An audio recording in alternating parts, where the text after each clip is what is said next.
আসসালামু আলাইকুম প্রিয় ফুটবল ফ্যান্স। ফুটবল দেশের আরও একটি ভিডিওতে আপনাকে স্বাগতম। সর্বশেষ নিজেদের শেষ ম্যাচে গত 31শে মার্চ সিঙ্গাপুরের বিপক্ষে এএফসি এশিয়ান কাপ বাছাই পর্বের ম্যাচে মাঠে নেমেছিল বাংলাদেশ। সেই ম্যাচটিতে অবশ্য সিঙ্গাপুরের কাছে 1-0 গোলের ব্যবধানে হেরে মাঠ ছেড়েছিল বাংলাদেশ।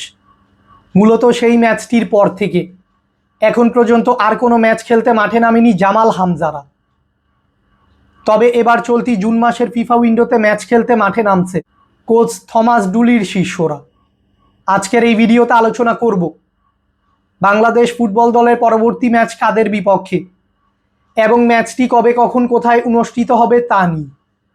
মূল ভিডিওটি শুরু করার আগে আমাদের চ্যানেলে প্রথমবার এসে থাকলে চ্যানেলটি সাবস্ক্রাইব করে আমাদের সাথেই থাকবেন।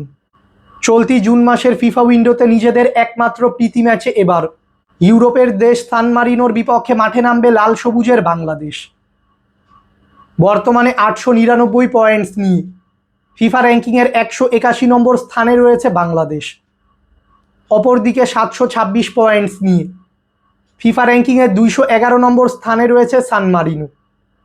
তাই ফিফা র্যাঙ্কিংয়ের তুলনায় বাংলাদেশ থেকে অনেকটাই পিছিয়ে রয়েছে সান মারিনো। মূলত সান মারিনোর বিপক্ষের মধ্যকার এই ম্যাচটি দিয়েই বাংলাদেশের হয়ে নিজের কোচিং ক্যারিয়ার শুরু করবেন থমাস ডুলি।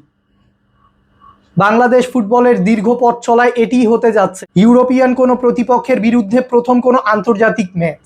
শুধু তাই নয়, ইউরোপের মাটিতেও এটি হতে যাচ্ছে লাল সবুজের প্রথম ম্যাচ। অপরদিকে সান মারিনোর জন্যও এই ম্যাচটি হতে যাচ্ছে বিশেষ, কেননা এই প্রথমবারের মতো এশিয়ান কোনো দলের বিপক্ষে মাঠে নামবে তারা। বাংলাদেশ নিজেদের খেলা সর্বশেষ 5টি ম্যাচে একটিতে জয়, 2টিতে পরাজয় ও বাকি 2টি ম্যাচ ড্র করেছে। অপরদিকে সান মারিনো নিজেদের খেলা সর্বশেষ 5টি ম্যাচে 4টি ম্যাচে পরাজয় ও বাকি একটি ম্যাচ ড্র করেছে। তাই সাম্প্রতিক ফর্ম বিবেচনায় সান মারিনোর থেকে অনেকটাই এগিয়ে রয়েছে লাল সবুজের প্রতিনিধিরা। বাংলাদেশ বনাম সান মারিনোর মধ্যকার এই প্রীতি ফুটবল ম্যাচটি খেলা হবে সান মারিনোর ফুটবল স্টেডিয়ামে এবং এই ম্যাচটি অনুষ্ঠিত হবে বাংলাদেশ সময় অনুযায়ী আগামী 5 জুন শুক্রবার রাত 11টায়। বাংলাদেশ অবশ্যই চাইবে এই ঐতিহাসিক ম্যাচে সান মারিনোকে পরাজিত করে নিজেদের ইতিহাসে প্রথমবারের মতো ইউরোপিয়ান কোনো দলকে পরাজিত করতে। বাংলাদেশ বনাম সান মারিনোর মধ্যকার এই ম্যাচে কোন দল জয়লাভ করবে, আপনার মূল্যবান মতামতটি আমাদের কমেন্টে জানাবেন। ফুটবলের সকল নিউজ এবং আপডেটস পেতে আমাদের চ্যানেলটি সাবস্ক্রাইব করবেন এবং আমাদের সাথেই থাকবেন। ধন্যবাদ।